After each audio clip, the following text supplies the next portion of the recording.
Okay, aloha everybody, and welcome to NPTC's Third Thursday series. Thank you all for joining us here today. My name is Amy, and we're excited for today's presentation, Advancing Spatial Decision Support from Participatory GIS to CyberGeoAI. Before we begin, just a few housekeeping items. Today's session is being recorded and will be shared following the event. If you have any questions at all during the presentation, please place them in the Zoom chat. We will have time for discussion after the end of the session. And if we don't get to anybody or anybody's question, don't panic. We will save the chat and we will follow up after the presentation is finished. Today's presentation explores how geospatial technologies, including participatory GIS and explainable GeoAI, support disaster management and environmental decision-making. The session will also highlight real-world applications, introduce a new NSF-funded initiative focused on building global capacity in GeoAI for hazard and resilience planning. We are pleased to welcome today's featured speaker, Dr. Sabrina Zhang, Associate Professor of Geography at Texas A&M University. Dr. Zhang's work focuses on geospatial technologies, spatial decision support, and resilience planning. We are grateful to have her joining us here today to share her expertise. At this time, I'll turn it over to you. You have the floor. Thank you so much. Thank you. Thank you so much for the nice introduction.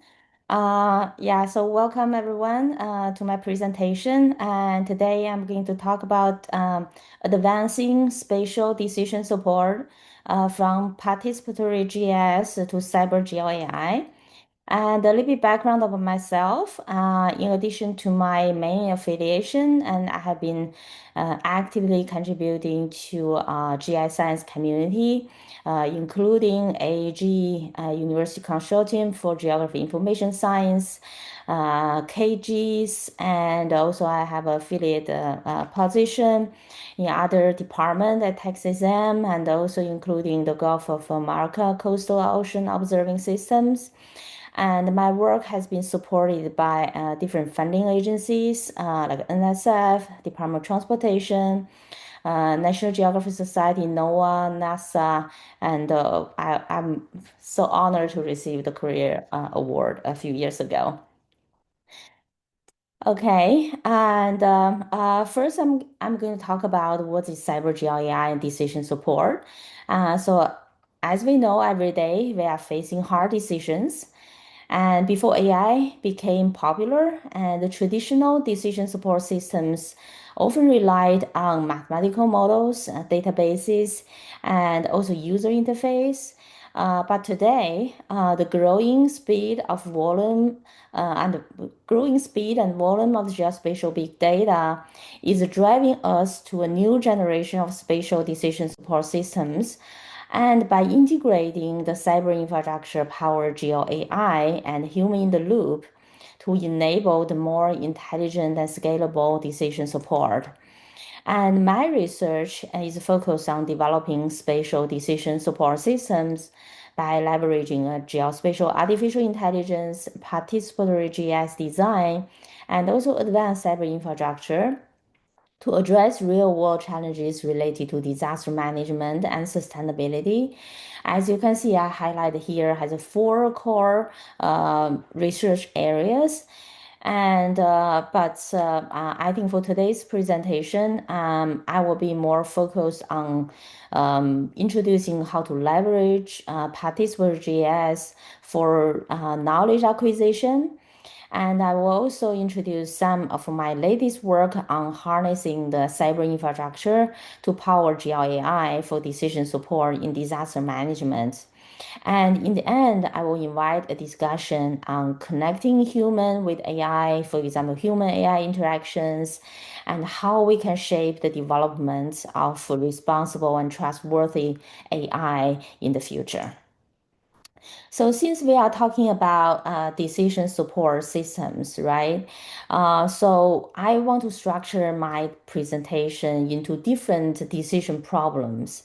So, for example, the first one, in the event of disaster, and which building should the rescue personnel prioritize to save most of the lives? So this decision problem has often happens in almost all the emergency situation that the rescue personnel has to face.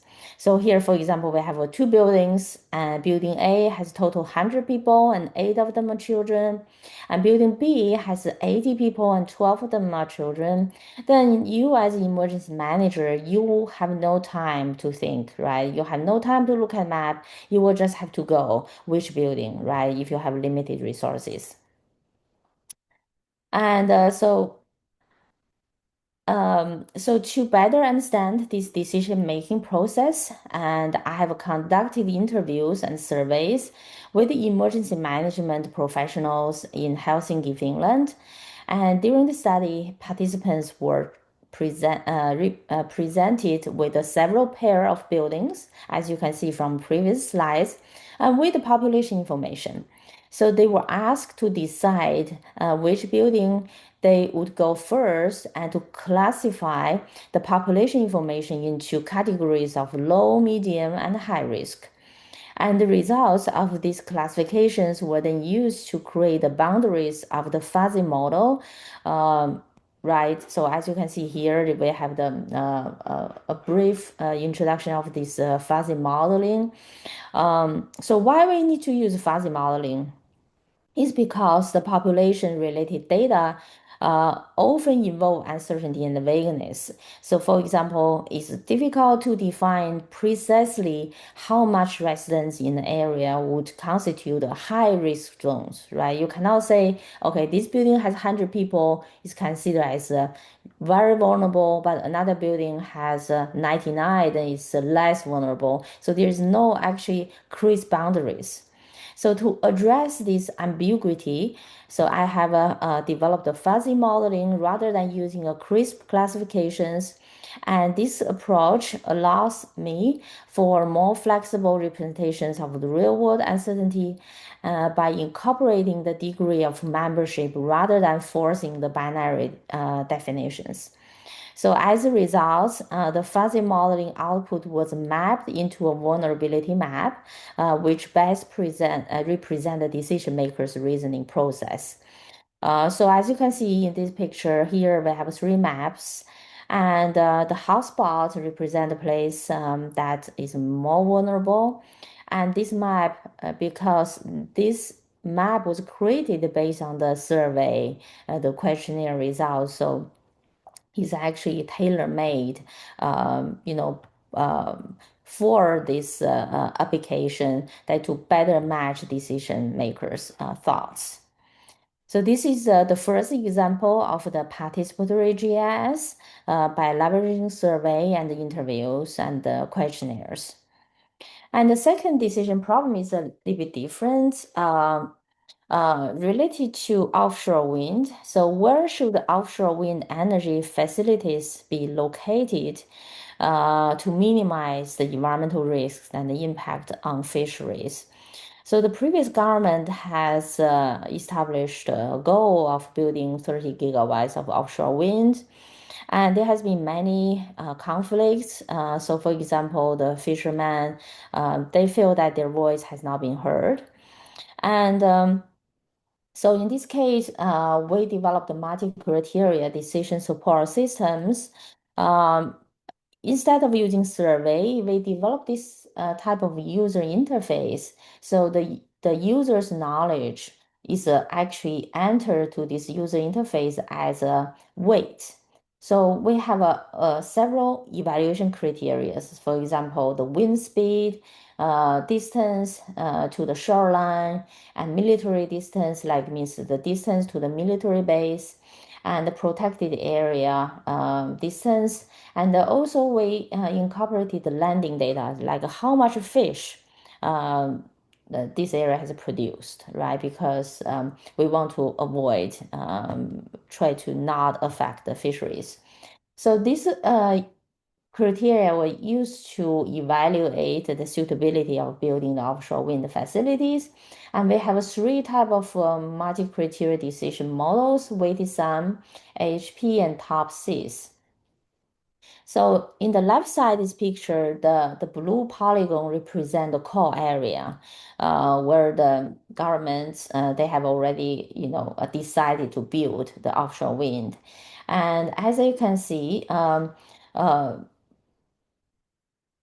before we consider the landing data, this area is very suitable. Okay, but after we did a large amount of simulations, uh, by including the landing data, the fishery data, as you can see in the other picture, that this place is no more suitable. So this piece of work has been published 2 years ago at Annals of AAG. And the third decision problem is also related to fishery management. So where will the fish spawn and migrate? Where will the fish spawn and migrate as the ocean environmental conditions continue to change? So where we can go fishing that we can get more fish, in simple sentence. So where should the fishing industry establish fishing facility to maximize the fish catch? So this is a project funded by NSF Convergence Accelerator, and it's a year long. Actually, we came with 2 years projects.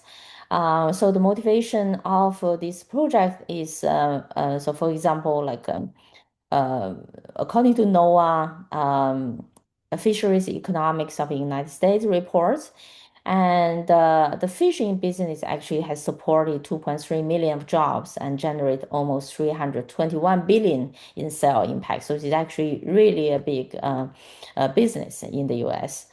But however, the environmental conditions like acidity and temperature are continuously changing in the ocean, and these changes significantly affect the fish spawning and migration patterns. So, for example, this year you set up a lot of facility to do fishing, but next year actually you might get nothing, okay, because of the changing environmental conditions.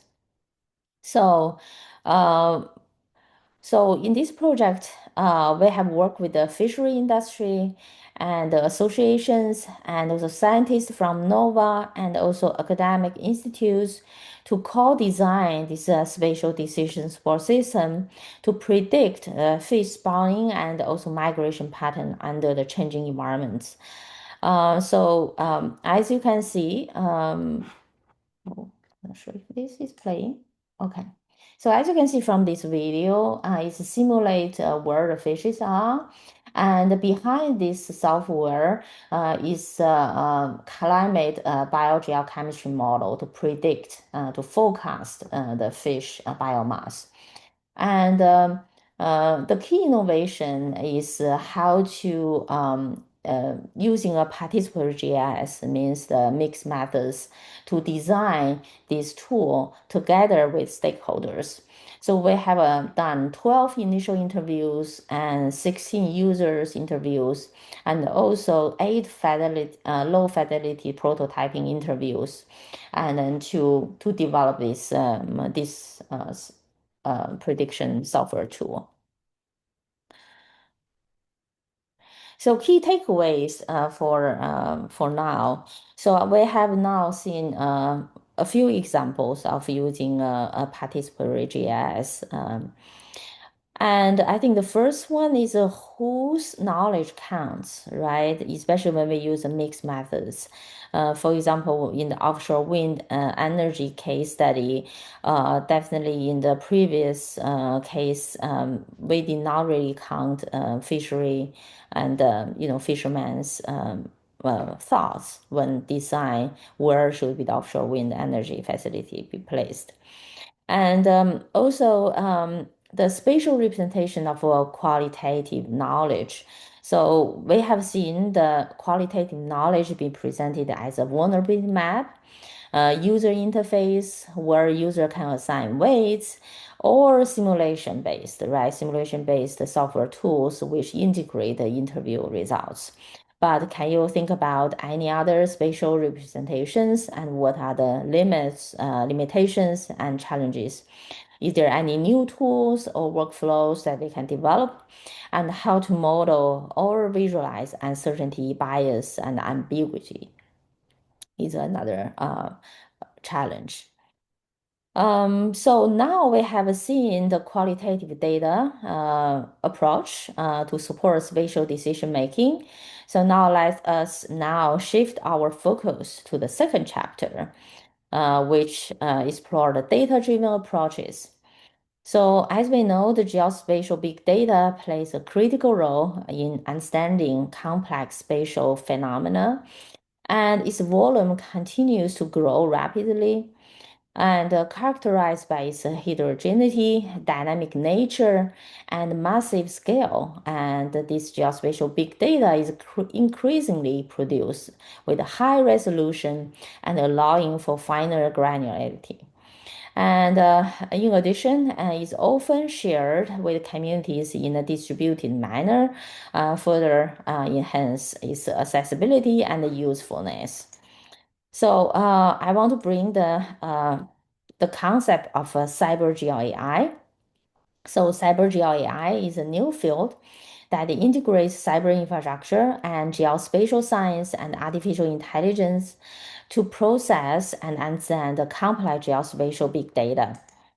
And now let's look at a few examples of a CyberGeoAI data-driven approach. So I live in Houston, near to Houston, and we have experienced so many floodings. And I think one of the most often asked questions is, what's the flood depth on the street in front of my house in the case of flooding emergency? Um, so everybody know that we have a gauge data. So there are 177 gauge stations placed on the bridges that across Harris County. But as you can see from this map, there are still a lot of places that we don't have data available. But in addition to the gauge data, we do have stop signs that are placed in almost every street segment in the United States. So in total, we have about 950 million of stop signs. So how about we use stop sign as an intelligent sensor to do flood mapping? So we developed a citizen science-based decision support system called BluePix, where we allow communities, people to take pictures of the flooded stop sign when they have flooding events going on. And then they have a computer vision algorithm, AI, integrated into the software to conduct calculations to pair the flooded stop sign photo with the Google Street View image and to measure the depth, how much the stop sign pole has been inundated. And if we can have enough pair of photos, potentially we can have the flood depth measure in every stream segments in the urban area. And so here I want to bring the concept of cyber infrastructure because to develop such application is not easy. We have to deal with large amount of imageries and with the AI algorithms. So therefore, we have developed this cyber infrastructure, framework. In the left side, as you can see, this diagram. So in the front end, we have a Google Street View, Google Map API, and we have a database to store the data. And we have the middleware to glue the front end with the back end, which is a Docker-based container. So in order to make this app running smoothly. And please feel free to read our article. Because of time, I can only explain this briefly, but you're welcome to read our article if you're interested into this work.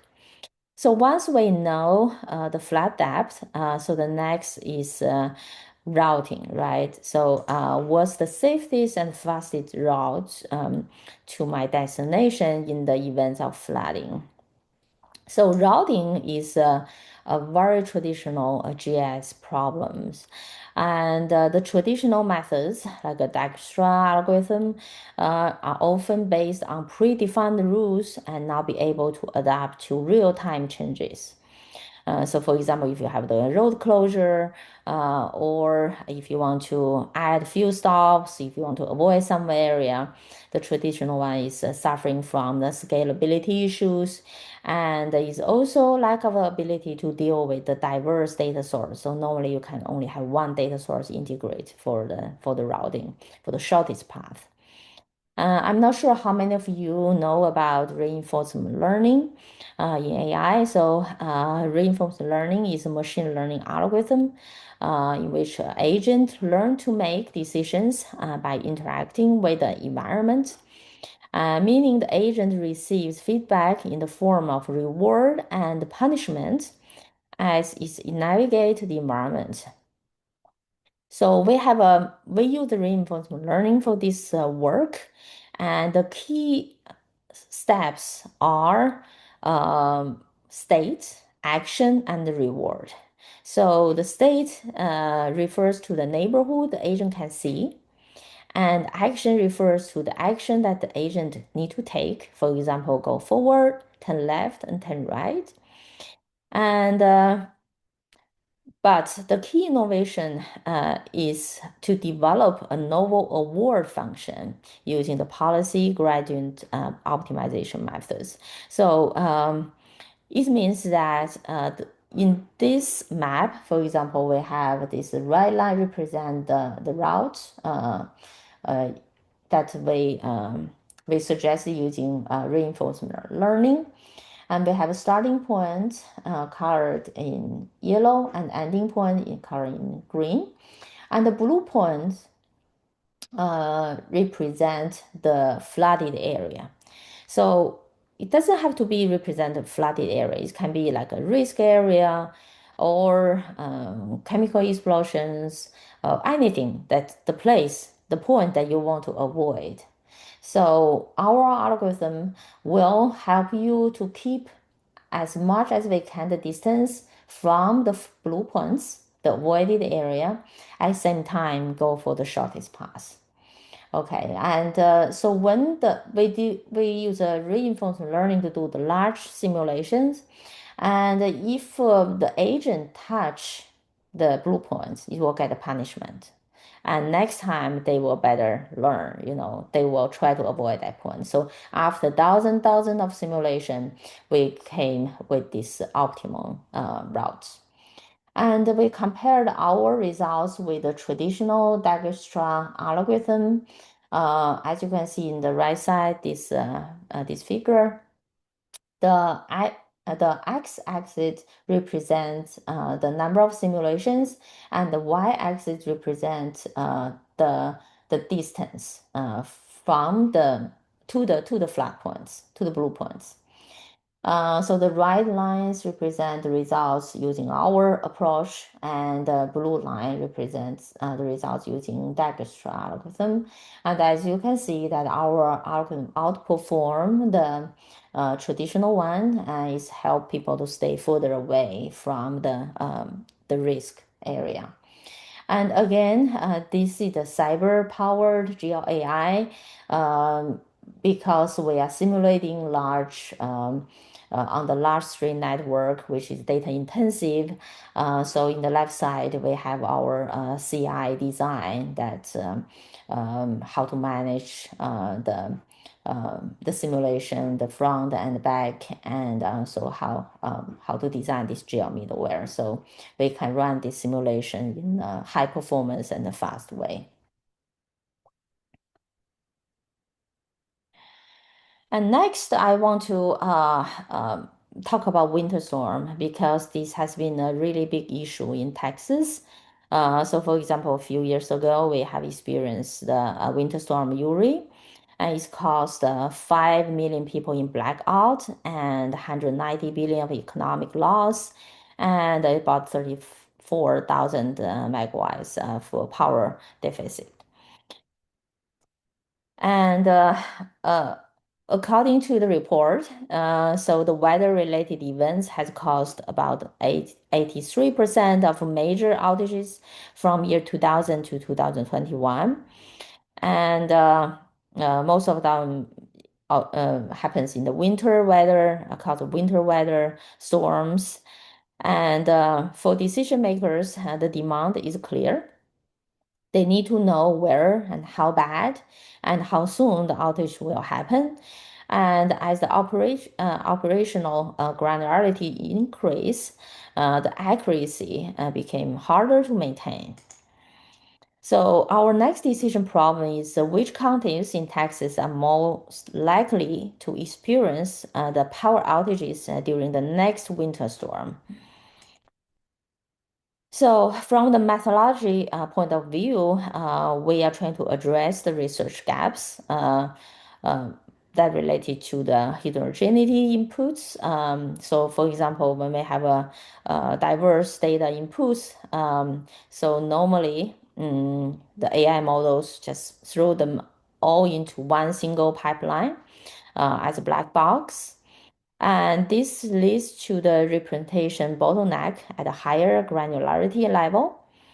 And the more complex the tasks are, and the harder for the single pipeline to extract patterns for all features to produce the ideal results because the features are often very different.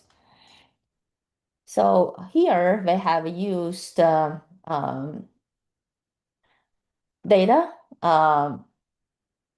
that come from different sources. For example, we use the historical outage data, temperature, dew points, humidity, wind speed, and pressure. And the target is to predict the outage, right, for the future. And those data were collected from February 13 to 23rd in year 2021 and across 207 counties. And we divide the data into 3-hour temporal cadence. And so the idea of this work is instead of throw all these variables into one single pipeline, we have two pipelines. We have wide path and deep path. So why?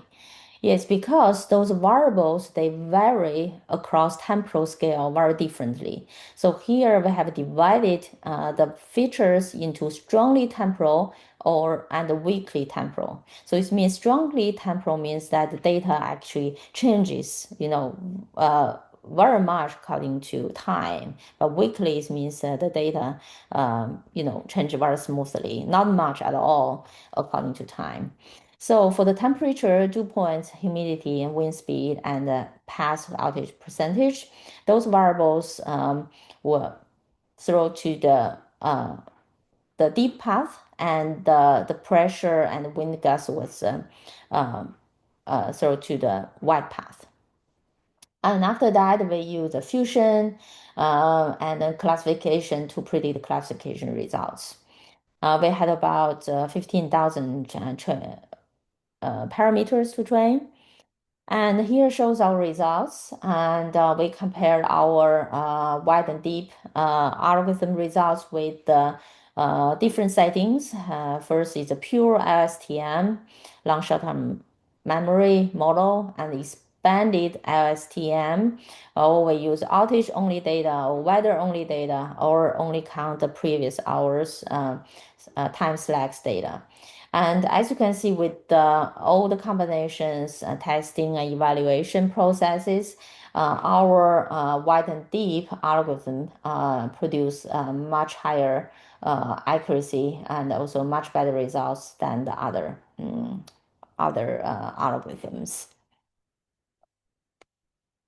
And this shows our prediction. The left side in each pair of the figure.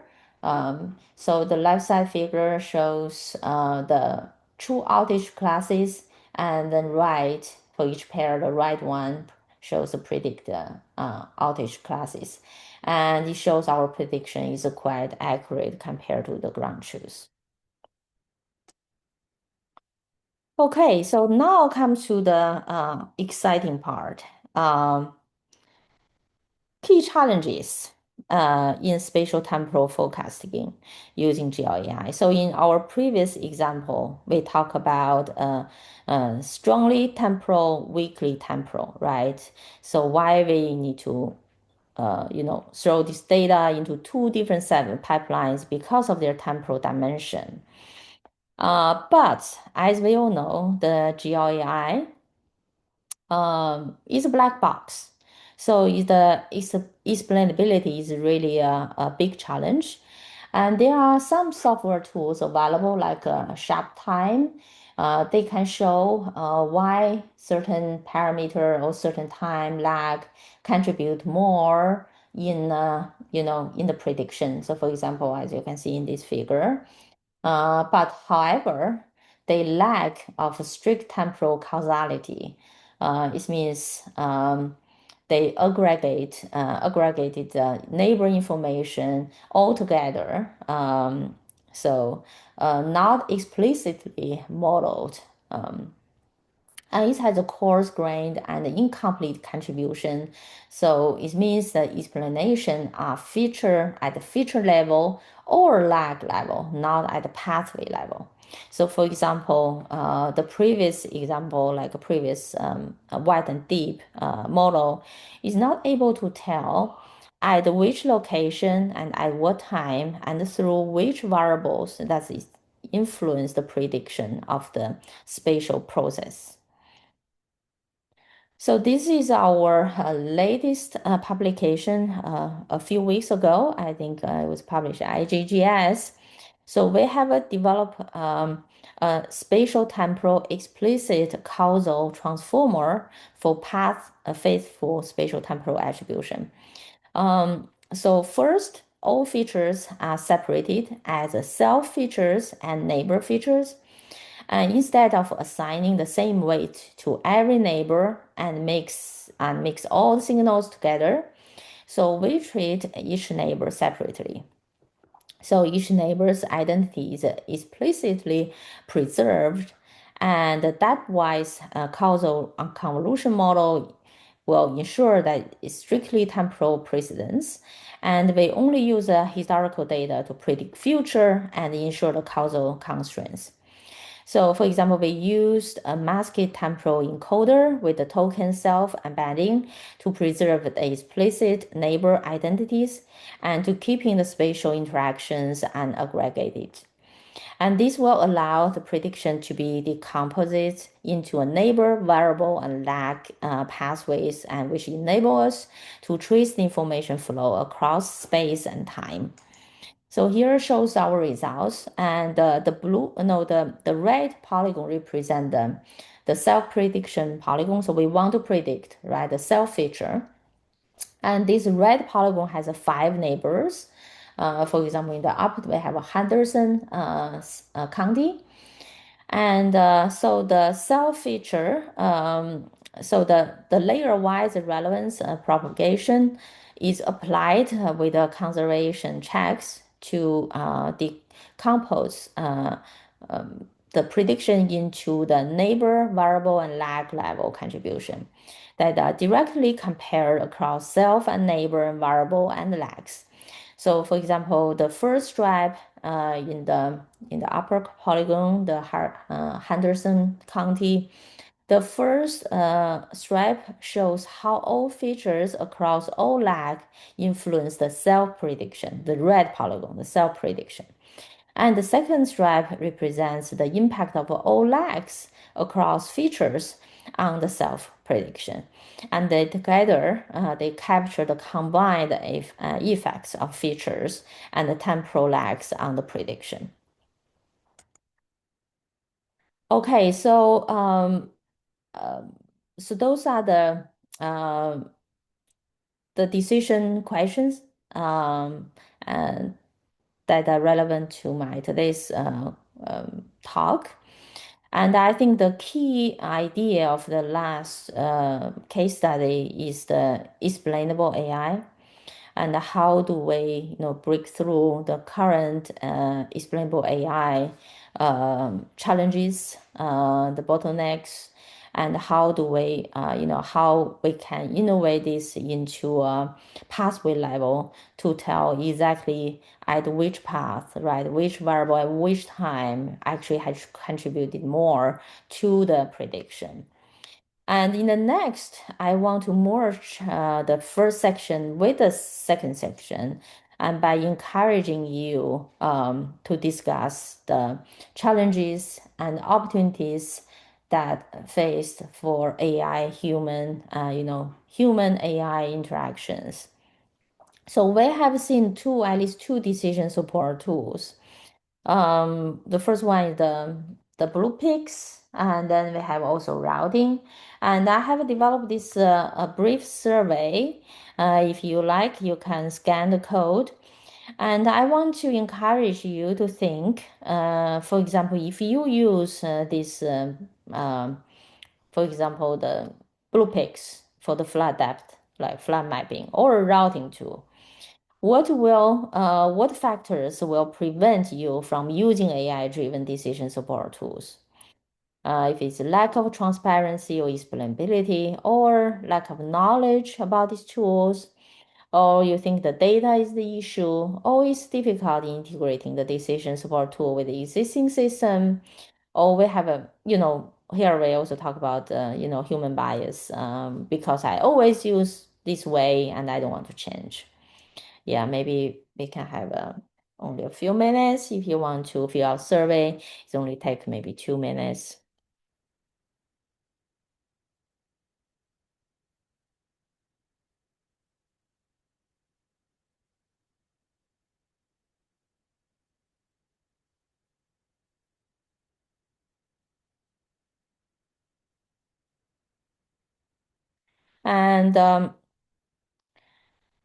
And I think I also would like to discuss with the audience and about the human judgment versus automatic decision making.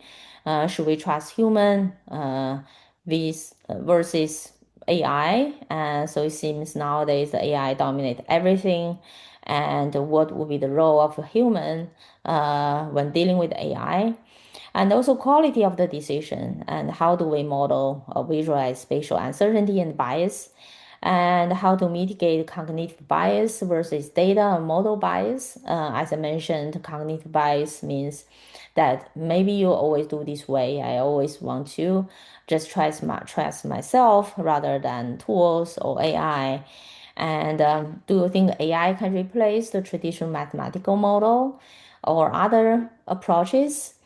And how to handle the group decision making when there's a group of people involved in decision making processes. So how to handle the conflict goals and objectives. If AI fails, so who is responsible? And in the end, I want to introduce our new projects, cyber training, broadening the adoption of cyber infrastructure and GeoAI for disaster management. So actually, we have had a small grants, and it's ending this year, and we were very lucky to get funded again for the median grants. So we have run a lot of workshops. For example, year 2024, we were actually in Hawaii, Honolulu. We had an AAG annual meeting. And I also organized the Natural Hazard Center workshop and iGuide forum. And we also had last year UCGS symposium workshop. And last summer, I organized a summer school. So we had about 35 people, students, researchers come across the country to come to Texas A&M to have 1 week summer school. And that was a fantastic experience. And feel free to visit our website. And I also want to announce some future opportunities. So we're going to have workshop at UCGS Symposium again this year in June 15 to 18th in College Park, Maryland, University of Maryland. And in September, we're going to have a workshop at the Cartography and Geography Information Society Conference in St. Louis. And actually, I'm going to Hawaii. So far, we have decided the date will be October 19th to 21st.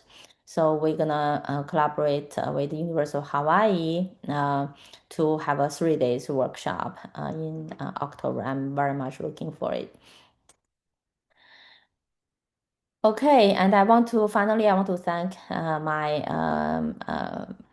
students and my collaborators.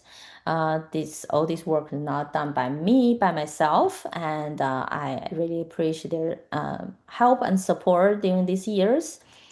And yeah, so that's my presentation. And if you have any questions, so feel free to contact me. Thank you. Great job. That was a lot of information, but it's very good Mhm. information. I'm gonna give everyone else a chance to ask their questions. Feel free to put it in the chat or unmute and ask your question, please. Oh, we have our first question. Question about blue pics. How do you handle data quality and bias in crowdsource photos, particularly in under-resourced communities that may contribute fewer images? Yeah, that's great question. Yeah, I think the biggest challenge is how to collect those photos. I think so far we have a few hundred pairs of photos, and we did partner with some nonprofit organizations. But again, I think not many people know about this, and to encourage them to upload photo, yeah, it's challenging. And in terms of quality, yeah, yeah, it really depends on which angle and how accurate their camera is. So far we do not have tools or we don't have that piece in place to handle the data quality at the moment. But this is a great point.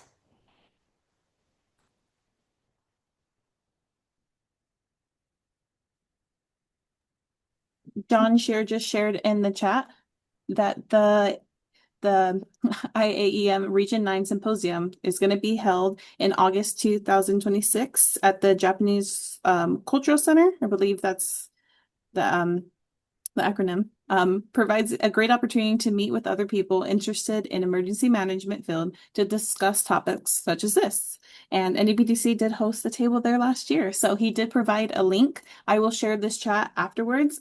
So please feel free to check out the Region 9 Symposium. Also, we will share this presentation, so if you didn't get a chance to fill out that survey, you will have an additional opportunity. Mhm. Thank you. We do have another question from Carl Kim. Can you say more about the spatial resolution and scale issues moving between individual level to large areas like countries? Yeah, so this is a great question. In the GIS geography, we often talk about scale, right? So we have a local scale, like we have point data in very fine resolution, and we have also large scale. So we have a vector-based data. We also have a raster-based data. For example, for the fisheries, this is biogeochemistry. That's more like a raster images and then to simulate on that. And for the routing, it's vector based and it's a large string network. So it can be in a individual scale, but it can also cover whole country if you like. Yeah, but if you have any kind of question related to particular application, or you are asking that in general, how do we handle the spatial resolution?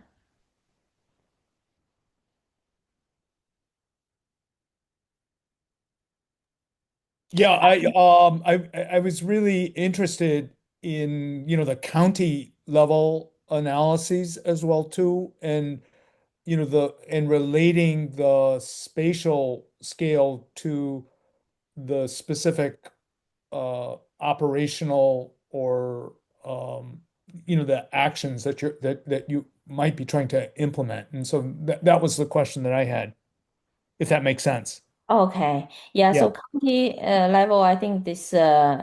the last two for the winter outages. Yes, yeah, yeah. So this at the county level. Uh-huh. So well, we have all the data collected at a county level scale, and then to put them together and then using AI to do the prediction. Yeah, so I think that the key innovations here is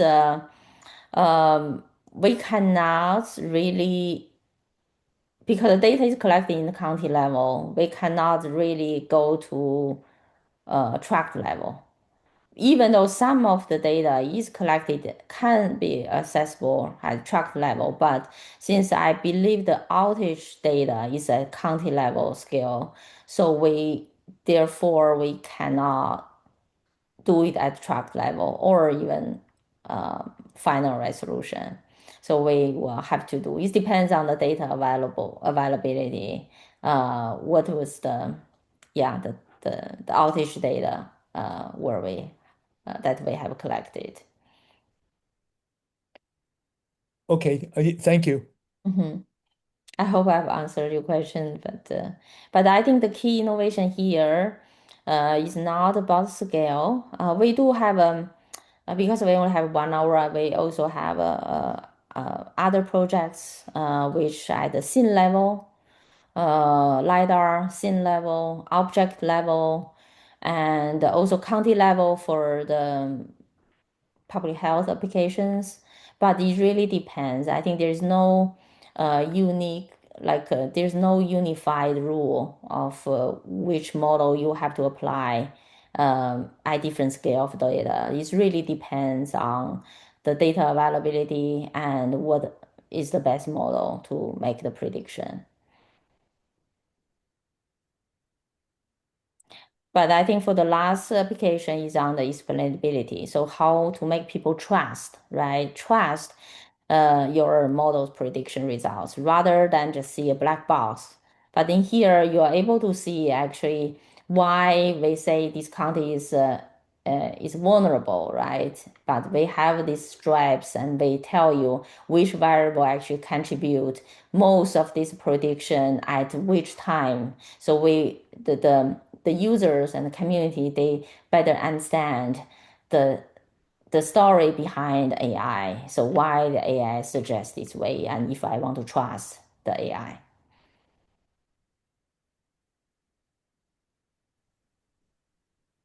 Great, thank you so much. Does anybody else have any questions at this time? Okay, good, because I do. I have a question. Mhm. This is so great. It's so useful, but to be honest, some of this was just a little bit over my head. And as this GeoAI skills and tools become more and more common, what sort of a skill set should emergency managers and planners in general start developing now in order to be able to not only input what they need, but also to get what they need out from these AI models? Hmm.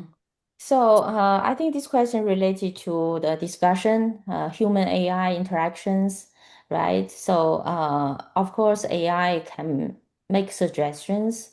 They can tell you where is the place that you should go or the vulnerability, creating maps.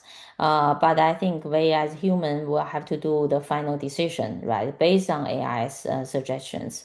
So therefore, I see that the explainable AI, trustworthy AI, and is critical important to increase the trust and to make our decision, more reliable and transparent.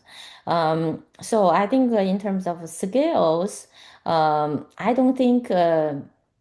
Well, I say yeah, we have so many AI tools, nowadays, large language models. I don't say that people can difficult to become a programmer. If you want to implement something, you can just use agents and then they can program for you. But again, if you don't understand the algorithm, you don't understand the toolbox behind it, it can be super dangerous, right? It's not mean you can program, then you can trust and you can do it. So I think that still this is engineering's work to make the model, to make the user interface, to make the tool. But I think there is a layer between that to how to increase the trust and why, like for example, people who has no computer science background, have no programming skills, it's just for example, emergency managers, uh, how to use the tool, the usability is one of the issue that they understand, right? And second is the the why they should trust. At what degree your tool, your model is explainable, can show the details. Right. Yeah. So have a trusted engineering friend if you don't know how to program yourself. Yeah. Yeah. We did have another question pop in the chat. Question about mapping the unheard project. Mhm. How did you handle disagreement between stakeholder groups when assigning weights in the multi-criteria decision analysis? For example, if fishing communities and energy developers prioritize criteria like shoreline distance or protected area distance very differently. Yeah, that's a great question. Actually, I have another paper in this that is using social media data for the disaster management, how to incorporate Twitter and also other vulnerability, population vulnerability data into it. So for that paper, we did have a group decision making tool implemented. It means that this tool will allow people that you can submit weight at the same time. It's not mean like only these two only work for one people per time. So it's allow all the different group of people submit at the same time, but then the tool will kind of make the average. Okay. So in average, this group of people has the rating, the score at for example, 2.5 or 3, and then this weight is assigned. But I believe there is a better way of doing this scoring. But yeah, you are right. Yeah, there is no optimal number of interviewees. Um, so this your second question actually related to the sampling. Always when you do a mixed methods, when you do a survey based, you have to there's it's not important of number, it's important of who, right? How do you pick the participants? Maybe they are across different regions, a different age, or a different professional backgrounds. So you want to make sure a diverse, representative of the people, is involved in the survey or interview process. But I don't think there is an optimal number. But of course, bigger sample size is always better, but there is no optimal number. Thank you. These are great questions. We do have time for a couple more if anybody has any additional questions or comments.